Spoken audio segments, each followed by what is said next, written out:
আসসালামু আলাইকুম সুপ্রিয় শিক্ষার্থীবৃন্দ, সবাইকে আবারও শাহরিয়ার্স এডুকেশন একাডেমিতে স্বাগতম। আজকে আমরা পার্সেন্টেজের একটা অঙ্ক দেখব।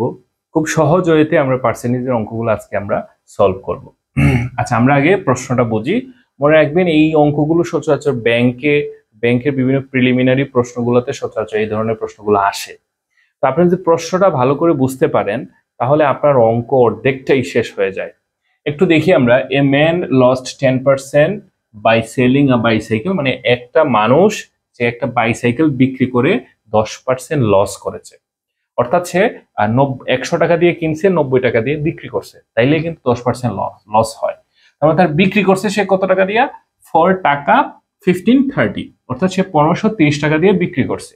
1530 টাকা দিয়ে বিক্রি করাতেই সে তার বাইসাইকেলটা 10% লস হয়, মানে 1530টাই হচ্ছে 90%। আচ্ছা, প্রশ্নটা হচ্ছে what percent shall he gain, মানে কি পরিমাণ সে কি করবে। গেইন মানে হচ্ছে প্রফিট, মানে লাভ করা। কি পরিমাণ সে লাভ করবে, মানে কি পার্সেন্ট সে লাভ করবে বাই সেলিং ইট, মানে ইহা বিক্রি করে ফর টাকা 1819, অর্থাৎ 1819 টাকা দিয়ে সে যদি পণ্যটা বিক্রি করে তাহলে সে কত পার্সেন্ট লাভ করবে, এটা হচ্ছে প্রশ্ন। তাহলে এখন প্রশ্ন হচ্ছে এইখানে তার যে এটা হচ্ছে তার সেলিং প্রাইস, কিন্তু এটা কিন্তু তার কস্ট প্রাইস না। তাহলে সেলিং প্রাইসটা দেয়া আছে 1530, তার মানে কস্ট প্রাইসটা আমাদের বের করতে হবে। তো কস্ট প্রাইসটা আমরা যদি লিখি, কস্ট প্রাইসটা কত, এটা কিন্তু 90%, তার মানে এটা 100% কত, 100%টাই হচ্ছে কস্ট প্রাইস। তাহলে এটাকে যদি আমরা 1530কে যদি আমরা 90 দ্বারা ভাগ করে 100 দ্বারা গুণ করে ফেলি, তাহলে আমরা যেটা পাবো সেটা হচ্ছে কস্ট প্রাইস। এটা 90 বার করে 100 দ্বারা গুণ করলেই অর্থাৎ 100টা আমরা পেয়ে যাব। তো সিম্পল হইতে আমরা কেটে ফেললাম এটাকে, এই শূন্য কাটা। 9 দ্বারা যদি এটাকে ভাগ করি, 9 দ্বারা এটাকে ভাগ করলে 9 একে 9 আর 63 থাকে, 7 9 63, 17 দ্বারা 100 গুণ করলে আসে 1700। এটা হচ্ছে তার কস্ট প্রাইস। এখন বলছে সেলিং প্রাইস কত, মানে সে যদি এত টাকা দিয়ে বিক্রি করে, তাহলে এটা যদি তার কস্ট প্রাইস হয়, এটা যদি 1819 টাকা দিয়ে সে যদি বিক্রি করে, তার মানে এটা থেকে এটা বেশি, তার মানে তার গেইন হয়, অর্থাৎ প্রফিট হয়। তার প্রফিটটা বা গেইনটা কত আমরা দেখি।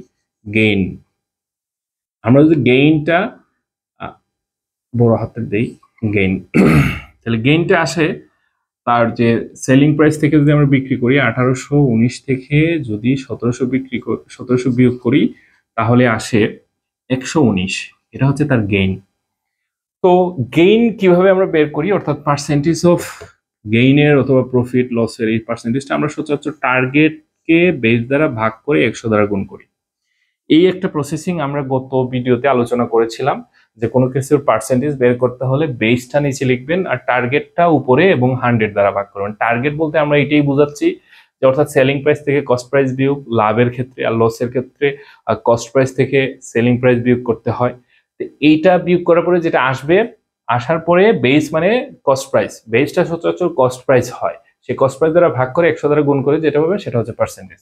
তাহলে আমরা যদি লিখি percentage of gain, percentage of gain, তাহলে কত আসে? টার্গেটটা কত, এখানে আমরা বেরি করে ফেলছি 119, আর বেসটা কত, তার কস্ট প্রাইস হচ্ছে 1700 ইন্টু 100। এখন আমরা যদি করি এই 20 কাটা, 17 দ্বারা 119কে ভাগ করলে যায় 7 বার, তার মানে উত্তর হবে 7%, অর্থাৎ তার গেইন হচ্ছে 7%। অর্থাৎ সে 1700 টাকা থেকে সে যদি 1819 টাকা দিয়ে পণ্যটা বিক্রি করতে চায়, তাহলে তার প্রফিটটা হবে 7%। এটাই হচ্ছে আমাদের অ্যান্সার। তো আজকে এই পর্যন্তই, পরবর্তী ভিডিও দেখার আমন্ত্রণ রইল। আপনাদের যদি আমাদের ভিডিওগুলো ভালো লাগে অবশ্যই শেয়ার করবেন, লাইক করবেন, কমেন্ট করবেন। আজকে এই পর্যন্তই, ভালো থাকবেন, সুস্থ থাকবেন, আল্লাহ হাফেজ।